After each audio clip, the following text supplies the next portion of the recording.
Olá, tudo bem? Então vamos para mais uma aula de português, a quarta semana. O tema de hoje é pontuação. A pontuação são sinais gráficos que nos ajudam a ler e a interpretar os textos, devido à sua intenção e os seus sentidos, né? Ler um texto requer aí bastante cuidado no sinal de pontuação, que nós vamos ver logo em seguida. Logo, fazendo uma boa leitura e respeitando a pontuação, teremos um bom entendimento do texto, ok? Então, vamos lá. Quais são os sinais de pontuação? Nós temos o ponto final. O ponto final, ele é colocado no final da frase, indicando para nós que é uma frase afirmativa ou negativa, ok? Temos também o ponto de exclamação. Para que serve o ponto de exclamação? É para indicar um espanto, uma admiração. E ele também é colocado no final da frase ou no final de uma expressão. Temos também o ponto de interrogação. O ponto de interrogação, ele é colocado no final da frase e ele expressa para nós uma pergunta. Qual é o seu nome? Temos também dois pontos. Dois pontos, ele é colocado no meio e no final de uma frase. Então, ele pode indicar para nós que vem aí uma enumeração. É quando relacionamos algo, como fui ao mercado e comprei frutas, verduras, álcool e carne. E ele pode vir para introduzir a fala do personagem. Luísa perguntou: onde está meu caderno de desenho? Temos aí também a vírgula.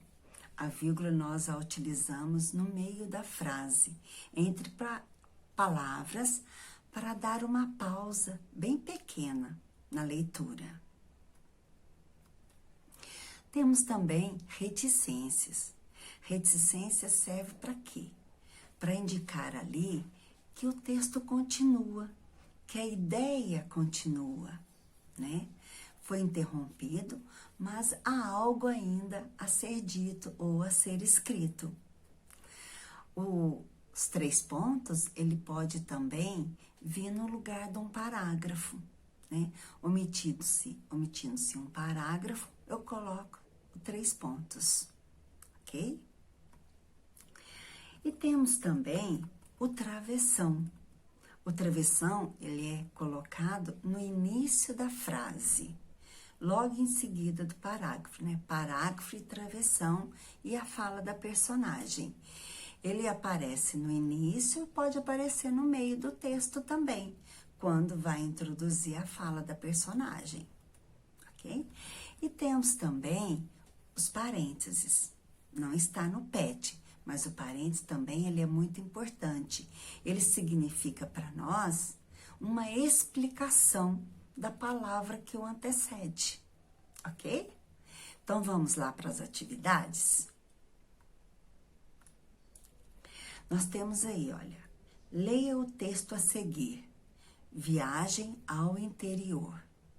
Então, você vai ler esse texto com bastante atenção, respeitando as pontuações, para que você possa entender bem. Na questão 2, releia o parágrafo 2, né?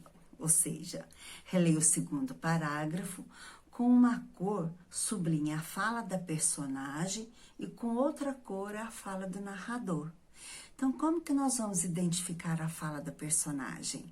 Através do parágrafo e travessão. E o narrador? O narrador, ele é aquele que conta a história para nós, ok? Na terceira questão, qual é a função da vírgula na primeira frase do segundo parágrafo. Qual é essa intenção? Então, a gente tem que voltar lá no segundo parágrafo, ler com bastante atenção e ver qual é a função dela, dessa vírgula, ok? Na número 4, observe as expressões abaixo e responda. Voltou voando para casa. Voando. Então, esse voando aí, o que significa? Por que a Rosinha voltou voando para casa? Ela voltou o quê? Então, vocês vão ler lá novamente o texto e vão responder. Na segunda frase, uma de suas galinhas está dando flor. Este dando flor, o que significa? Aí nós podemos, então, optar pela imagem e pelas palavras, para que a gente possa responder aí corretamente essa questão, ok? Então, aí nós temos, olha, a presença das aspas na palavra voando acrescenta um novo sentido a ela. Qual é esse sentido de voando? Na letra B. O que a menina quis dizer com a expressão dando flor? Então, dando flor, a gente não vai olhar no dicionário e vai entender. Porque aí no poema, no texto, é diferente. O que significa dando flor aí? Ok? Na questão 5, releia o início do terceiro parágrafo. A menina, que não convivia com aquele tipo de seres, ficou maravilhada, encantada e pensativa. Mas que galinha mais esquisita! Por que o autor usou os parentes nesse trecho? Quando que nós usamos o parentes mesmo? Tá lá na explicação dos pontos. Na letra B. Nesse mesmo trecho foram usadas reticências. Depois do esquisitas, imagine que o trecho estivesse escrito assim. A menina, que não convivia com aquele tipo de seres, ficou maravilhada, encantada e pensativa. Mas que galinha mais esquisitas! Então, o trecho causaria a mesma sensação no leitor sem as reticências? Justifique sua resposta.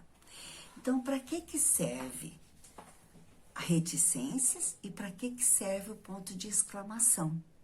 Se você voltar lá no início da explicação, você entenderá e responderá bem as questões, ok? Então, até. Tchau, tchau.